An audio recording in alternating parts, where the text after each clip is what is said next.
चंद्रशेखर जी, आज रायबरेली आना हुआ है। जिस तरह आपके आगमन के पहले ही जिस परिवार से आप मिलने जा रहे हैं, उस परिवार को भारतीय जनता पार्टी के जो एमएलए हैं उनके द्वारा उसको सहायता राशि दे दी गई। बताया गया कि मुकदमा वापस हो जाएगा। किस तरह से देख रहे हैं इसको आप? अच्छी बात। अगर ये लोग पहले जाग जाते तो मुझे नहीं आना पड़ता। मेरे आने की घोषणा पे ही अगर ये जाग गए हैं और मेरे परिवार के पास पहुंच गए हैं और जो मुकदमे हुए उनको, झूठे मुकदमों को वापस लेने की बात कर रहे हैं और सहायता देने की बात कर रहे हैं, ये बहुत अच्छी बात है। लोकतंत्र में होना चाहिए। तो इस आधार पे तो मुझे हर उस जगह जाना चाहिए जहां अन्याय हो रहा है। तो कम से कम ये जागेंगे तो जो सत्ता में लोग बैठे। मैं तो अपने परिवार की इसलिए, क्योंकि जब मैंने उनसे बात की थी और मैं टिहरी था, दूसरे प्रदेश में लड़ रहा था जहाँ हत्या हुई थी केतन की, तो मुझे महसूस हुआ उनकी बातों से। उन्होंने मुझसे एक ही बात कही कि भैया जब तक आप नहीं आओगे न्याय नहीं मिलेगा। अब तो मैं जाऊंगा, उनको सुनूंगा, क्योंकि फ़ोन पे सुनने पे और सामने से देखने में बहुत फ़र्क होता है, और उनकी हालात का जायजा लूंगा। मैंने उस दिन भी अधिकारियों डिमांड्स की थी, आज भी मैं बात जाके रखूंगा और फिर मैं अधिकारियों से भी, डीएम से भी, एसपी से, सबसे बात करूंगा। और मुझे उम्मीद है कि आज हम उस परिवार की जो परेशानियां उसको हल करने में एक बड़ा ठोस कदम जो है हम उठा पाएंगे। अच्छा, जिस तरह देखा जाए अयोध्या में चढ़ावा चोरी का प्रकरण बड़ा तूल पकड़ा, उसको कई तरह के सवाल उठ रहे हैं, उसको किस तरह से देख रहे हैं आप? मैं मीडिया के भाइयों से कहूंगा कि वो दिल पे हाथ रख के सच बोले।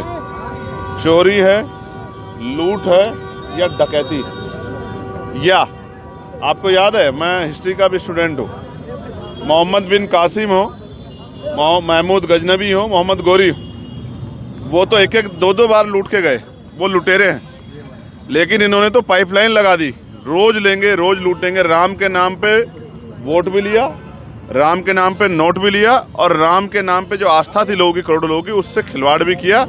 और आज एक दूसरे को बचाने के लिए कोई इस्तीफा दे रहा है, कोई एसआईटी की जांच पे। ना मुझे एसआईटी की जांच पे भरोसा है, क्योंकि एसआईटी तो यूपी सरकार के अधीन है। मैं चाहता हूं सुप्रीम कोर्ट के सिटिंग जस्टिस के निगरानी में, इवन चीफ जस्टिस की निगरानी में एक सीबीआई द्वारा फेयर इन्वेस्टिगेशन हो, और तब जाके इसमें ये पता लगेगा कि कितने करोड़ रुपए का घोटाला है। 10,000 करोड़ का है, 20,000 करोड़ का है। और बात पैसे की नहीं है, पैसा तो जिन्होंने खून पसीने से दिया है सहयोग, वो पैसा और भी दे देंगे। लेकिन वो पैसा दिया था किस काम के लिए, और आपने किया क्या? आपने उसको में लूट की, डकैती डाली। मैं आज कह रहा हूँ, राजकाज बदलेगा, एक एक पैसे का हिसाब होगा। जिन्होंने गरीबों की आस्था से, राम भक्तों की आस्था से लूट की है, उनसे एक एक पैसे का हिसाब होगा। मेरी बात को आप याद रखें। 2027 के विधानसभा चुनाव में जो है चंद्रशेखर जी का क्या फैसला रहेगा? इंडिया गठबंधन यानी जो है सपा की और कांग्रेस, जनता गठबंधन बहुत बड़ा गठबंधन है। जनता ही बनाती है। जनता ने पिछली बनाई थी, उन्होंने जनता के अधिकारों को कुचल दिया। आज बताओ, कोई कर्मचारी एक विभाग बता दो जो खुश हो, चाहे टीचर्स हो। और मैं कह रहा हूँ, ये पुलिस के भाई खड़े हैं, आज आपके कैमरे पे कह रहा हूँ, ऐतिहासिक परिवर्तन करेंगे। आरक्षी और मुख्य आरक्षी को जिले में तबादला, जिले में रखेंगे पोस्टिंग उसकी, उसको बॉर्डर स्कीम्स का नुकसान नहीं उठाने देंगे। और 8 घंटे की ड्यूटी, साप्ताहिक छुट्टी, और प्रमोशन में रिजर्वेशन से लेके तमाम वो सुविधाएं जो उनका हक बैठता है।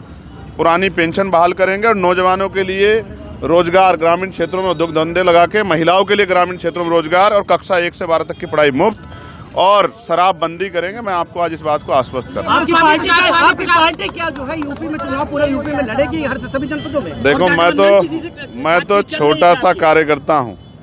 जो पार्टी का आदेश होगा स्टेट की लीडरशिप का, हम लोग उसको पालन करेंगे। जैसे आप और मैं एक जैसे ही तो हैं भाई। ऊपर से कोई सवाल आता है तो उसका जवाब मांगते नेताओं से। तो जो पार्टी के ऊपर के नेताओं का आदेश होगा, कोर कमेटी का, स्टेट का, हम लोग उसका पालन करेंगे। हमारा जिला अध्यक्ष भी हमारा नेता है। गठबंधन कोई बात चल रही किसी पार्टी से आपकी 2027 की? हमने किसी को ना नहीं किया बीजेपी को छोड़ के, क्योंकि वैचारिक विरोध है। जो राम के नाम पे लूट कर रहे हैं उनसे तो नहीं मिल सकते। लेकिन मैं फिर आपसे कह रहा हूँ, ये जो तय करेगी कोर कमेटी तय करेगी, हम तो वर्कर हैं। जो पार्टी का आदेश होगा उसको आप बसपा को किस तरह से देख रहे हैं? जिस तरह से देखा जाए चुनाव आ गया, फिर एक्टिव बसपा। अच्छी बात, लोकतंत्र में सबको होना चाहिए, सबको लड़ना चाहिए। जैसे आप बताओ, आज आप नहीं कहोगे आज भाजपा भी तो एक्टिव है। मैं यहाँ आ रहा हूँ तो क्यों गए वहाँ, अब से पहले क्यों नहीं गए? क्या मेवालाल का परिवार चांद पे था? लेकिन आज उनको याद आई क्योंकि चंद्रशेखर आ रहा है, और क्योंकि ये सारा, वो कहते ना, एक डायलॉग है कि ये वोट का चक्कर है बाबू भाई। ये जनता पे वोट ना होती तो ये बड़े बड़े कुर्ते वाले, बड़ी बड़ी गाड़ियों वाले मेरे गरीब परिवारों के घर नहीं जाते। ये वोट का चक्कर है बाबू भाई। जिस तरह से जहाँ जा रहे हैं आप, मेवालाल जी के परिवार को आश्वासन दिया गया, लेकिन जबानी आश्वासन दिया गया, तो आप जाएंगे? नहीं, जो कुछ होगा लिखित में होगा। मेरी बात को आप याद रखना, वरना उठूंगा नहीं मैं वहाँ से। उठूंगा नहीं वहाँ से, वहीं बैठ जाऊंगा अगर आज लिखित हूँ। स्वामी प्रसाद मौर्य आपसे मुलाकात करने गए रायबरेली के बड़ा, अगर मैं आज जल्दी पहुँच गया तो उनसे मिलने के लिए जाऊंगा घर पे, मुझे पता लगा उनकी तबीयत खराब, बस ठीक है।